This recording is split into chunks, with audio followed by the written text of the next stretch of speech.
Hi, I'm Kirby Allison, and we love to help the well-dressed take care of their wardrobes. I'm here today in London at the store of Davidoff of London, right off of St. James Street, with Eddie Sahakian, the proprietor here, and it's always a pleasure to be here. It's one of my favorite places to drop in whenever I'm in London and enjoy a cigar. So thank you so much for taking the time with us. It's a pleasure. Thank you very much for taking your time with us. Well, the pleasure's mine. You know, any opportunity to speak about cigars and smoke them, I'll never pass by. So I was thinking, in this video, we could talk a little bit about some of the different cigar brands that you guys have in your humidor, and a little bit about just kind of each's history and kind of what differentiates them for someone that's not very familiar with Cuban cigars or Davidoffs. With great pleasure, Kirby. Thank you for that. It's a treat to be able to bore someone to tears about my favorite subject, so I'm sorry. Well, you're in good company then. Despite the name Davidoff of London, we stock a full range of cigars across origins. So we're not exclusively Davidoff. We have other Dominicans, we have other Nicaraguans, and we have a large portfolio of Cubans, which in this market, i.e. London, is the main interest for our clients. Amongst the Cubans, of course, we stock the full breadth of the portfolio, and the limited editions, the UK regional editions, and other notables that will come along each year's release. Yeah. I know you're fond of a Partagas Lusitania, and Partagas is probably one of our most popular brands, along with Cohiba, along with Monte Cristo, and of course the house brand Davidoff. We do very, very good business on those. So there's a prolific number of Cuban cigar brands. How many brands in total, or different bands, do they have? Do you know what the count is? I'm sure it's impossible. We're in the 20s for sure. I should know this as a matter of fact, but certainly in the 20s, possibly 30s. In terms of global availability and global distribution, the big brands are Cohiba, Partagas, Monte Cristo, Romeo and Julieta, Upmann. And then you have what the Cubans loosely describe as more boutique brands, but for most of us, they're actually equally prominent and equally delightful brands. Things like Bolivar, Paul Larrañaga, Sancho Panza, Rafael Gonzalez, Vega Robena, Hoy de Monterrey, I should have included in the first category, Punch. Many of these brands will be familiar to your US listeners as a Dominican or Nicaraguan brand, but it's important to distinguish that these are the Cubans. The Cuban varieties. And they live in parallel lives. Outside of the US, the Cuban is the recognized owner of the brand. Within the US, it's the non-Cuban, so it could be Dominican, it could be Nicaraguan. They have no similarity except the name, the taste and the blend. And is there any formality to that business relationship, or are they totally separate? As far as we know, they're separate. The Cuban industry, it's a state-owned business under the guise of a company called Habanos, and several related companies that deal with the manufacture and the agricultural aspects. There is a partnership with Imperial Tobacco and Altadis, and that's the Cuban side. The US side, I believe, is General Cigars that owns the majority of the other brands, and a few others as well that sit as very large enterprises in the US. Now, how important is the cigar industry to Cuba? It's very important. It contributes, of course, many hundreds of millions in actual revenue, and I would say in terms of related or ancillary businesses, this could be principally tourism, and of course the brand value, perhaps, of what is Cuba, many, many hundreds of millions more. Okay. Any idea, in terms of the Cuban kind of industries, where it ranks? It's probably not the number one export, but could be. Next to tourism, it's... For Cuba, it's not quite, but it's not far off. What holds back the Cuban, call it total revenue figure, is not people's desire for the product. It's quite the inverse. It's the ability to supply it onto the global market. Cuba has wisely in the last few years held back on exports and production when the raw materials haven't been to the right quality or in the right quantity. That's why at the moment we see huge shortages in things like Cohiba Bejiques and some of the larger format Cohibas, and certainly in limited editions and the like. Not a bad thing, but that will hold back the total revenue. So there's still constraining. I mean, I guess it's not a matter of constraining deliberately. It's just, being not able to produce, the raw tobacco to increase production. Exactly right. Reassuringly for us as a retailer, but also as a consumer, you'd be worried if a luxury product could be tapped on and off very easily. In years past, or in decades past, Cuba may have allowed more to filter out than it should have. These days, they are erring on the side of caution. Where the raw materials, it doesn't meet expectation or quality standards, it doesn't get produced. But that also kind of lends into the brand's exclusivity, is that they are slightly hard to come by. Indeed, for sure. It's not the exclusive preserve of Cubans, of course. Within people like Fuente, Padron, some of the non-Cuban producers, supply is constrained. In those cases, perhaps artificially, I'm not certain. But whatever it is, the net result is huge demand. And in some of the limited editions in Davidoff, the same story. The Cubans seem to do it rather unintentionally. And that's perhaps the most convincing way to do it. And London is perhaps the largest market for export of Cuban cigars. Well, you would think so, judging by the number of cigar shops. But actually, we're a relatively small part of the total export pie for Cuba. The traditional, call it Spanish markets for Cuba are the strongest markets in volume. So Spain, clearly, South America to some degree, Mexico, France, Italy, these are large markets, but mainly because their price is heavily controlled. They're normally state-owned monopolies that reduce or keep tax at a very low level and limit the profit margin of retailers. So in a market, you could sell a cigar for €5, whereas in the UK it might cost you £10, £11. Clearly volume is going to be much higher in those markets. We're lucky in the UK, we're known as a very important market in the quality and of course the history of the Cuban cigar. And it's certainly worth our while to be in business here. Yeah. Well, great. So what you pulled a tray of a few cigars from your humidor, kind of a representation of some of the Cuban cigar brands. Of course, not all of them, because there's so many. But talk us through. Someone that's interested in maybe trying their first Cuban cigar only knows one or two different bands.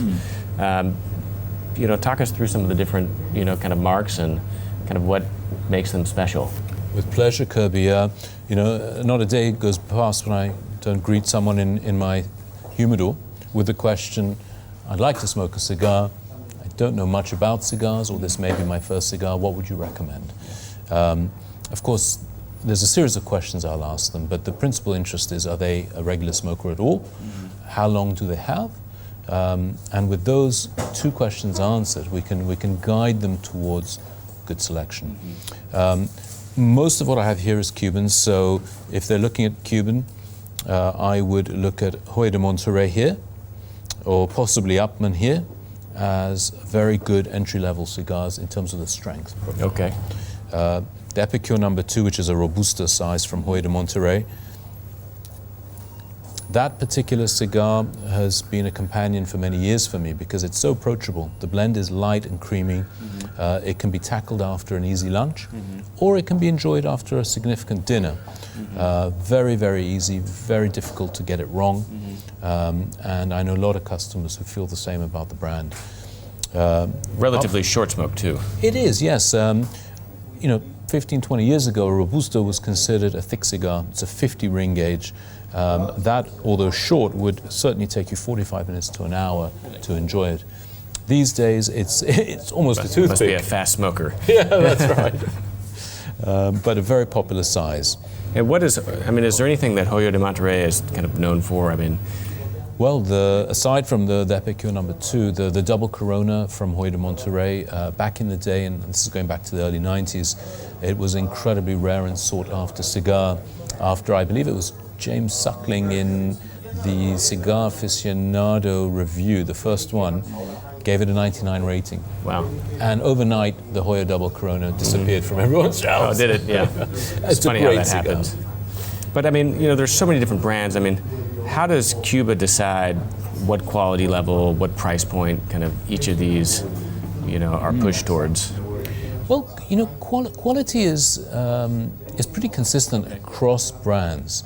The notable exception is Cohiba, but in general, it comes more down to the individual importers, the retailers themselves, and of course, a little bit the luck of the draw, but ultimately the box that you're facing that can determine the quality of the cigar of that particular brand you're going to experience. Cohiba is slightly different because the brand is considered the diamond in the crown of the Habanos portfolio. So there's additional care and attention that goes to the selection and indeed the fermentation of the tobaccos that are used. In the old days, all Cohibas were produced in the mother factory, El Higuito. That's no longer true because Habanos has moved towards a diversified factory model where different brands get produced in different factories. They're not only in their mother brand. But still, I would say consistently, Cohiba seems to be the one that delivers on the quality. And so what does that mean? They're just getting the best leaves and they've got the best rollers? Yes, but keep that in the context that anything else, it's not that you're getting a much worse cigar. The difference is, on average, you will get a better cigar in quality and construction, perhaps, in a box of Cohiba versus others. But I've rarely had a problem facing Montecristos or Partagas or indeed Romeo Julieta.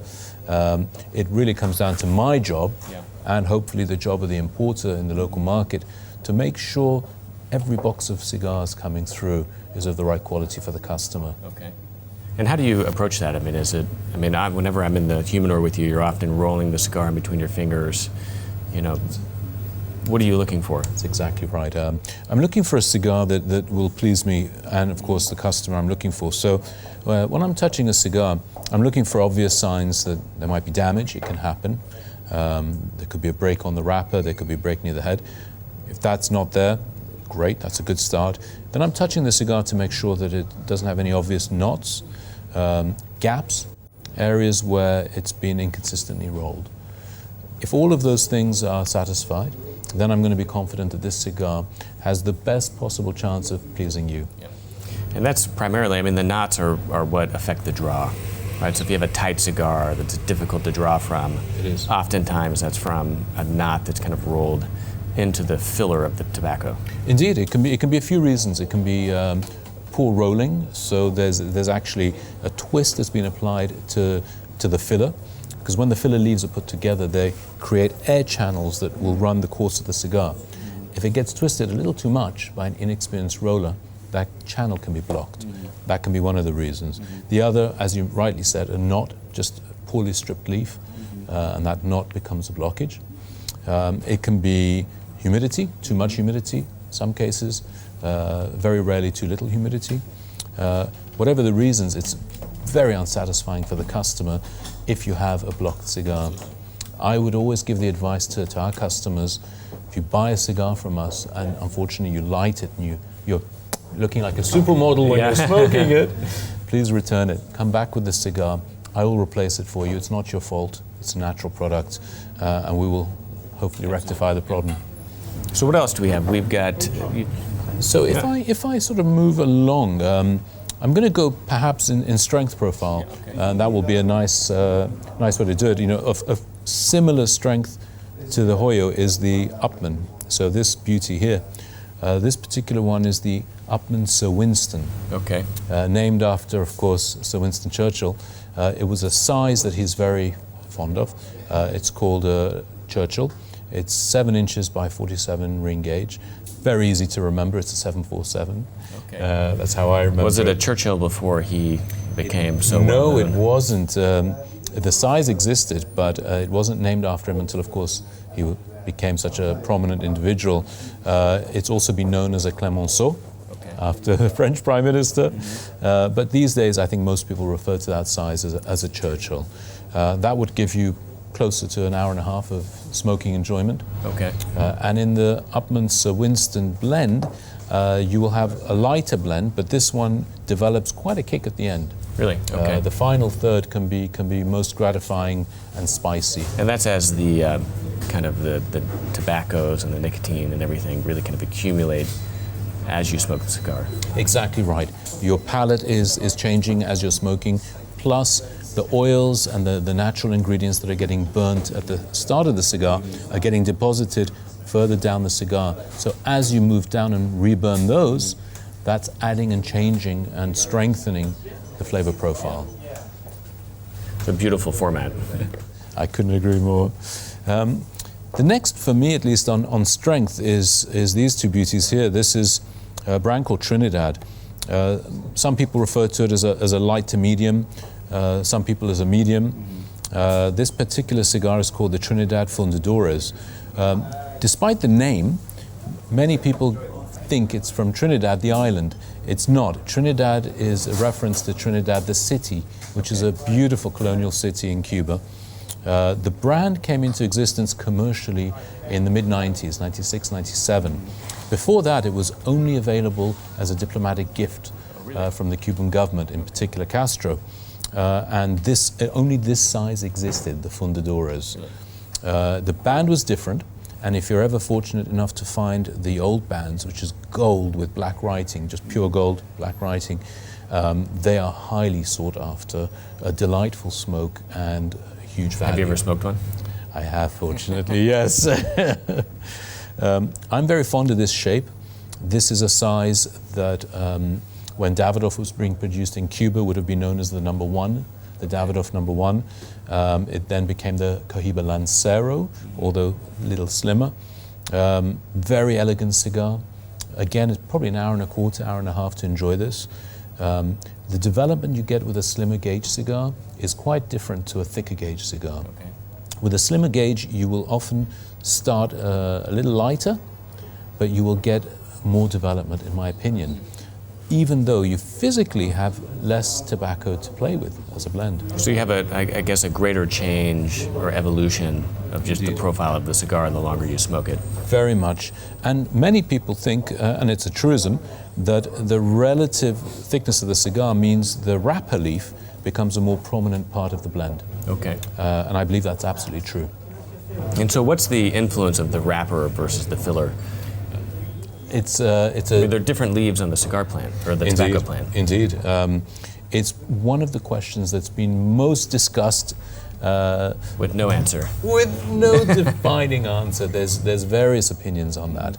I'm somewhere in between. I believe, quite correctly, the wrapper is just one leaf, and it's the most beautiful leaf. It's the one you see with your eyes. Okay. It's grown usually under shade-covered fields. Okay. It has a relatively small part to play when you compare the leaves that go into the filler and the binder, which is the rest of the cigar. However, I do believe your eyes are tasting a cigar as well. So the wrapper can influence what you're actually tasting, even without a physical influence there. And then on a thinner cigar, I think it's definitely a component in the physical tasting as well. It's an elegant format. Oh, it's beautiful. I'm seeing more and more people coming back to the slim gauges these days. I mean, traditionally, you were telling me that, 30, 40, 50 years ago, the majority of all the Cuban cigars were the slimmer gauge. It was considered more elegant. Yes. And then, the really thick green gauge is more of a recent phenomenon. Indeed. I'll give you a remarkable statistic. I think I've got the numbers right. One of my colleagues in the industry, Simon Chase, who's been in the industry many, many more years than myself, back in the 70s, they made two Robusto sizes in Cuba, the Partagas D4 and the Ramon Elones Specially Selected. That was it. And of the cigars produced and exported from Cuba in the early 70s, I believe it was about 5,000 cigars. Okay. That was it in the Robusto size, globally exported by Cuba in 1 year. These days, in the Robusto size, you're looking at millions. Wow. So what a change. Yeah. And it's probably the inverse with these slimmer gauge cigars. Do you think more people are smoking cigars these days and were before kind of the war on tobacco? I don't think so. No, I don't. In sheer volume of people, no, because cigars were, I would say, more widely enjoyed by a wider swathe of the population. These days, we see pockets of growing interest, but it's usually concentrated amongst people who have a new interest in the finer things in life. Mm-hmm. It could be watches, it could be fine wines, it could be tailoring, of course. Mm-hmm. And normally you'd gravitate towards the more cultured and the more natural luxuries you can find in life. I mean, it's certainly a leisure luxury. It is. It is, and it's infuriatingly unpredictable. You cannot know with certainty that one particular cigar is going to develop or age or improve in a particular way. You taste a cigar once, you remember that taste, and you're forever chasing that cigar taste again. You may find it, you may not, but that's what we always chase for the rest of our lives. So that's what keeps it interesting, for sure. I feel. The journeys never end. So next we have, I guess, one of my favorite brands, the Bolivar. Oh, yes. So talk to me about this. Well, here we have the Bolivar. This particular one is quite a special Bolivar. It's the Bolivar Belgravia. And you'll note, of course, the secondary band on it, which says Exclusivo Gran Bretagna. This was produced in 2015 as the UK regional cigar for the UK market. 50,000 cigars were produced, boxes of 10. And it's a Montesco size, so that means it's a 55 ring gauge, quite a beast in thickness, but essentially a Robusto in length. It started off a little on the lighter side compared to the traditional Bolivar blend, which, for me at least, is on the fullest, if not the fullest, of the Cuban. Now it's developed and it's got quite a kick to it. Really? But, as it's aged? As it's aged. It's got 4 years under its belt now. And it's a classic for the future. If you're lucky enough to have a few in your humidor, hold on to them. Yeah. They will get better and better and better. Another favorite of mine, the Partagas Lusitanas. Mine too. I think you were the one that first turned me on to this. Well, if I am, I'm pleased to hear that. It's a remarkable cigar. The size, it's the Prominentes, which is otherwise known as a double Corona. Different to, of course, the Churchill, although it looks quite similar. It's a 49 ring gauge, and it's just over 8 inches, I believe. Just under, perhaps. The blend itself, Partagas, is, for me, medium to full. And in a double Corona format is an extraordinary expression of that blend. Because of the size, because it's relatively long, you have time to develop the strength and the pepperiness and the spice that is all the things I find in Partagas without being rushed into it. The first third is almost a warm-up, and then you get into the meat of it, and then of course the final third is absolute magnificent. heaven. Yeah, and it's a nice long smoke too, to be really enjoyed on special occasion or good company. How long does it take you, Kirby, when you're smoking the You know, I'm a pretty fast smoker. I feel like maybe it's no more than an hour and a half. Okay. That is fairly fast. We'll need to improve on our conversation to slow down your smoking. Yes, well, I don't think. And then last, of course, but not least, Davidoff, which, is your namesake. Indeed. So Davidoff has an interesting story on that. Traditionally they were manufactured in Cuba until the Cuban embargo, at which time they had to transition their production. Is that right? Or almost, yes, almost. You're quite right there. The history, or at least the reputation of Davidoff cigars started in Cuba. Zino Davidoff, who was the eponymous founder of the company, had a very famous cigar shop in Geneva. He was world-renowned as an expert in cigars, and of course the way to look after them and the hospitality that came with that. Cuba honored that in the 60s, but this was post-revolutionary, so it was Castro's regime that approached Zino in the 60s and said, we would like to honor you as the most famous cigar man in the world by putting your name on a cigar we make in Cuba. He agreed with certain stipulations, which were it would be in the best factory, by the best rollers, using the best tobacco. And El Eguito, which subsequently became the factory for Cohiba, was where Davidoff was rolled, indeed. So where was he having his cigars pre-Cuba? He wasn't. The Davidoff existed. He sold all cigars. Okay, so he was a cigar merchant. Yes, he was a cigar merchant and a very famous one.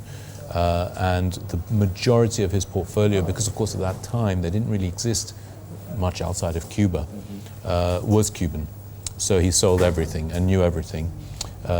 My father's own love affair with Davidoff started with Zino in Geneva, because when we were in Iran, my father would travel to Geneva to buy his cigars from Zino. And he started with the Chateau series, which was a bit strong for him, and was eventually given the Davidoff number 2 by Zino. And that was the cigar he fell in love with. And it's the cigar he offered me when I turned 16 in exactly the chair you're sitting in right now, Kirby.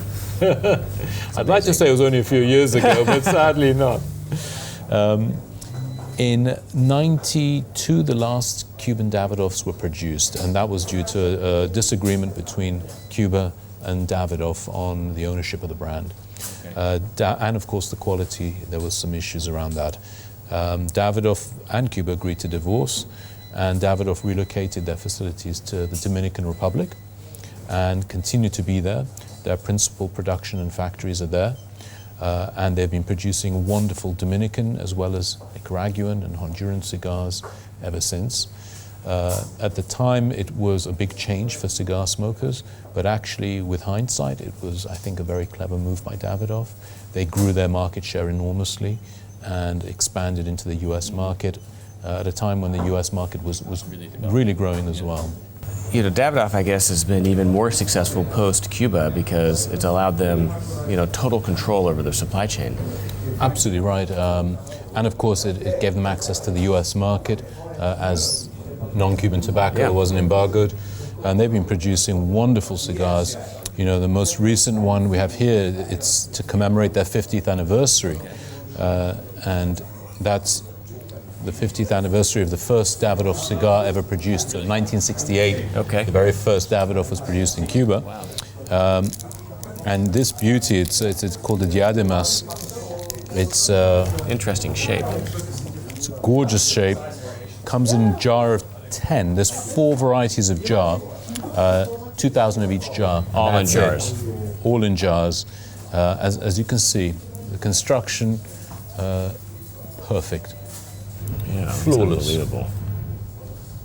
It's a medium strength cigar for me. It's got beautiful spice. The tobaccos are around 10 years age profile. It's quite firm. I mean, it's firmer than... It I is. guess it's wrapped firmer than most Cubans. It is. You know, with Davidoff, because I know how fussy they are on their quality control, every cigar, whether it's rock solid, like a broomstick, draws perfectly. Perfectly. You're really right about that. I mean, you know, with Cubans, as you said, it's luck of the draw. You know, if you have a box of 10, you could easily get 2 that just don't draw. But with the Davidoff, you know, you never smoke a bad cigar. Construction is always your friend on that. I mean, talk to me about this shape. I mean, this is a really kind of interesting format. It's what we'd call a perfecto shape. The name of it is a Diademas. You can notice it's tapered on 2 ends. That's actually quite an old shape. And would have predated the straight cigars that we enjoy these days mostly. You would cut only, of course, at the mouth end, but some people will cut into the foot as well to open it up. Otherwise, it can be quite a tight draw initially when you light it.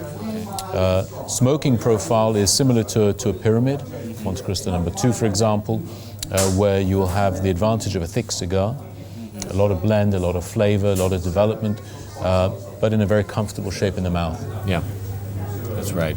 It's a beautiful cigar. I think a lot of these are going to be put away for future smoking. Yeah, how long do you think one of these should be put away for? Well, it's ready to enjoy now, but it's such a collectible cigar. It's been selling out so quickly.